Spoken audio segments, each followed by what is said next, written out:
તો અમદાવાદમાં Lalla બિહારીની crime branch દ્વારા અટકાયત કરવામાં આવી છે। લલ્લા બિહારીની રાજસ્થાનથી અટકાયત કરાઈ છે તો ચંડોળા તળાવ પર ગેરકાયદેસર ફાર્મ હાઉસ બનાવવામાં આવ્યું હતું।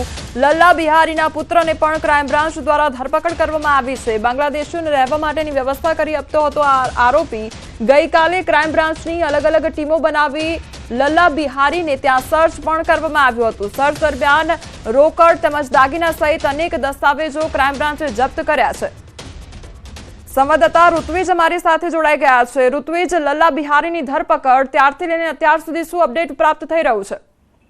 જી કોમલ, વાત કરીએ તો રાજસ્થાનના બાંસવાડા પાસે આવેલ જે મોટીજાર ગામ છે ત્યાંથી આ લલ્લા બિહારી છે તે પોતે પસાર થઈ રહ્યો હોવાની બાતમી મળતા જ અમદાવાદ ક્રાઇમ બ્રાન્ચની ટીમ છે ત્યાં પહોંચી હતી અને વોચ ગોઠવી હતી અને તે દરમિયાન જ્યારે પોતાની ઇનોવા કાર લઈને લલ્લા બિહારી ત્યાંથી પસાર થયો હતો તે દરમિયાન તેને ઝડપી લેવામાં આવ્યો છે।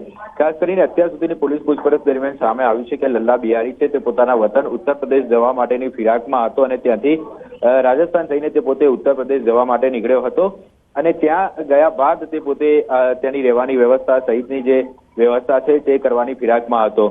જો કે ક્રાઇમ બ્રાન્ચ દ્વારા તેની ધરપકડ કરી લેવામાં આવી છે અને હાલમાં અલગ અલગ મુદ્દાઓને લઈને તપાસ કરવામાં આવી રહી છે, કારણ કે જ્યારે અમદાવાદ ક્રાઇમ બ્રાન્ચની ટીમે શનિવારે વહેલી સવારે અલગ અલગ ટીમો બનાવીને લગભગ 1200 થી 1300 પોલીસ જવાનો સાથે ચંડોળા તળાવ વિસ્તારમાં જ્યારે સર્ચ ઓપરેશન શરૂ કર્યું હતું ત્યારે આજે લલ્લા બિહારીનું એક મોટું ફાર્મ હાઉસ મળી આવ્યું હતું। ત્યાં એક પાર્કિંગ પણ મળી આવ્યું હતું અને જ્યારે તેના આખા જે કૌભાંડનો પર્દાફાશ થયો હતો ત્યારથી જ લઈને ક્રાઇમ બ્રાન્ચની ટીમ છે તે આ લલ્લા બિહારીને લઈને તપાસ કરી રહી હતી। તેની પાસેથી કેટલાક જે ભાડા કરારો મળી આવ્યા હતા, કેટલાક મહત્વના દસ્તાવેજો પણ મળી આવ્યા હતા, તેની પણ હાલમાં અમદાવાદ ક્રાઇમ બ્રાન્ચ દ્વારા તપાસ કરવામાં આવી રહી છે। જી ઋત્વિજ, સમગ્ર માહિતી બદલ આપનો આભાર। તો અમરેલી મદ્રેસામાં મૌલાનાનું પાકિસ્તાન કનેક્શન સામે આવ્યું છે। મૌલાનાની શંકાસ્પદ ગતિવિધિ સામે પોલીસની તપાસ હાથ ધરવામાં આવી છે। ધારીના હિમખેમડીપારા વિસ્તારમાં આવેલ મદ્રેસામાં શંકાસ્પદ મૌલાના અંગે તપાસનો ધમધમાટ શરૂ કરવામાં આવ્યો છે। મોબાઈલમાંથી પાકિસ્તાન અને અફઘાનિસ્તાનના સોશિયલ મીડિયામાં ગ્રુપ મળી આવ્યા। મૌલાના મોહમ્મદ ફઝલ અબ્દુલ અજીઝ શેખ પાસે મૂળ રહેઠાણ અંગે કોઈ પુરાવા નથી। એસઓજીની ટીમ દ્વારા મોબાઈલ કબજે લઈ તપાસ શરૂ કરી। પૂછપરછ દરમિયાન મૌલાના અમદાવાદના જુવાપુરાનો રહેવાસી હોવાનું જાણવા મળ્યું છે। કેટલા સમયથી રહેતો હતો, અત્યાર સુધી અહીં કોણ કોણ આવતું હતું, પાકિસ્તાનમાં કોના કોના સંપર્કમાં હતા, સમગ્ર તપાસ ઉપર એસપી સંજય ખરાદ સુપરવિઝન કરી રહ્યા છે। દાહોદમાં ગુમ થયેલા બાળકનો મૃતદેહ મળી આવ્યો છે। લીમડીનગરમાં બાળક ગુમ થયો હતો અને પોલીસ અને પરિવાર દ્વારા રાત્રિ દરમિયાન શોધખોળ હાથ ધરવામાં આવી હતી। બપોરના સમયે બાળકનો મૃતદેહ ખાનગી પ્લોટમાંથી મળી આવ્યો હતો તો ખાનગી પ્લોટમાં પડી રહેલ બાળકની તપાસ કરતા બાળક નોન યુઝ ગાડીમાંથી મળી આવ્યો મૃતદેહ અને ગામના તમામ સીસીટીવી બંધ હોવાથી તપાસમાં વિલંબ થયો હતો તો ડીવાયએસપી સહિત પોલીસ સ્ટાફ ઘટનાસ્થળે પહોંચી વધુ તપાસ હાથ ધરવામાં આવી છે। સંવાદદાતા સૌરભ અમારી સાથે જોડાઈ ગયા છે। સૌરભ, બાળક પહેલા તો ગુમ થયું અને ત્યારબાદ મૃતદેહ મળી આવ્યો, શું અપડેટ આખી ઘટનામાં?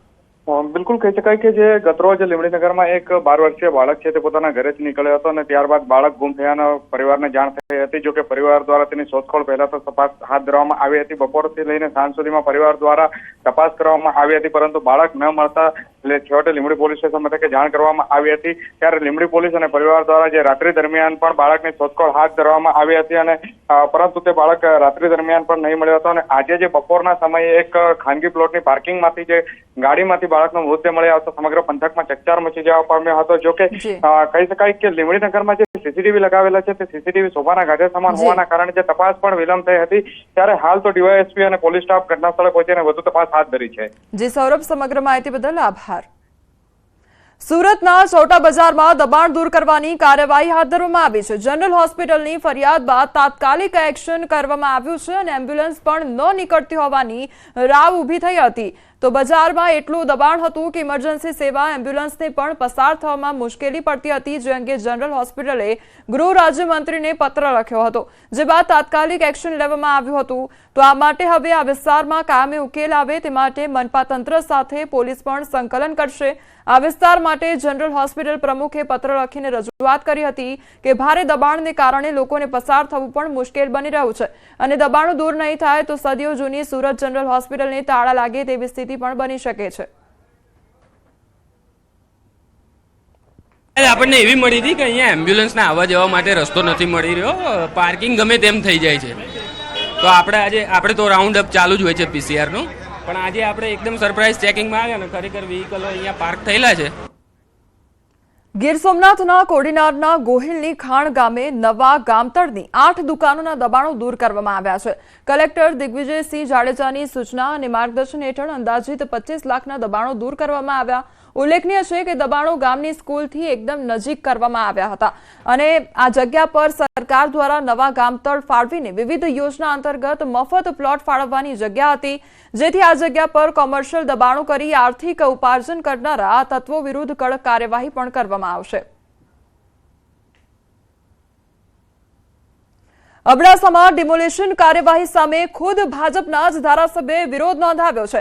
અબડાસાના ધારાસભ્ય પ્રદ્યુમનસિંહ જાડેજાએ મુખ્યમંત્રી અને ગૃહ રાજ્યમંત્રીને પત્ર લખી વિરોધ નોંધાવ્યો છે. પત્રમાં તેમણે ડિમોલિશનની કામગીરીને લઈને સવાલ ઉઠાવતા કહ્યું કે ગરીબોના કાચા મકાનો તોડવા કરતા ગુનેગારોના મકાન તોડો, મોટા કેસ થયા હોય એવા ગુનેગારોના મકાન તોડો.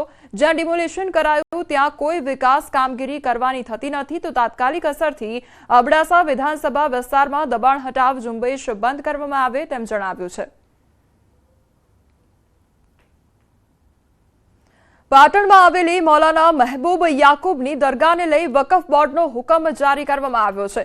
સુન્ની મુસ્લિમ સમાજ જોડેથી દરગાહનો કબજો લઈ દાઉદી વોરા સમાજને સોંપવા વકફ બોર્ડે હુકમ કર્યો છે. પોલીસ બંદોબસ્ત સાથે વોરા સમાજના આગેવાનોએ દરગાહનો કબજો લીધો. 600 વર્ષ જૂની આ દરગાહ દાઉદી વોરા સમાજને સોંપાતા પાટણના સુન્ની મુસ્લિમ સમાજમાં રોષ વ્યાપ્યો છે. તો power of attorney holder Altaf કોલંબિયાએ જણાવ્યું કે વકફ બોર્ડના હુકમ મુજબ અમોએ દરગાહનો કબજો લીધો છે અને સુન્ની મુસ્લિમ સમાજે આગામી સમયમાં હાઈકોર્ટ અને સુપ્રીમ કોર્ટમાં જવાની ચીમકી આપી. વકફ બોર્ડે જે ગંભીર નોંધ નથી લીધી, સૌથી પહેલી વાત એ છે કે જ્યારે પાટણ શહેરના 35,000 મુસલમાનો આ દરગાહ ઉપર આસ્થા ધરાવે છે, વોરા સમાજ આસ્થા ધરાવે એની સામે અમારી કોઈ ના નથી, અન્ય લોકો પણ એની સામે આસ્થા ધરાવે એની સામે અમારી કોઈ ના નથી, અહીંયા આગળ આવન જવાન કરે એની સામે અમારી કોઈ ના નથી, દર્શન કરે એની સામે પણ કોઈ ના નથી. પણ કાલ ઉઠીને જો અમને પાટણ શહેરના મુસ્લિમ સમાજને રોકવામાં આવશે, અહીં દર્શન કરવા માટે રોકવામાં આવશે તો પ્રશ્નો ઉપસ્થિત થવાના છે. મોલાઈ યાકુબ સાહેબ અને વકફ એક્ટની કાર્યવાહી છેલ્લા 3 વર્ષથી વકફ બોર્ડમાં ચાલુ હતી. એનો 19/4 બોર્ડમાં અમારા રિઝોલ્યુશન પાસ થયું. સૈયદના મુફદ્દલ સૈફુદ્દીન દાહિલ મુતલકને સોંપવામાં આવે છે અને પીસફુલ પોઝેશન સાથે કાયદા વ્યવસ્થા જાળવીને. સમાચારોમાં આગળ વધે તે પહેલા રોકાઈશું એક બ્રેક માટે.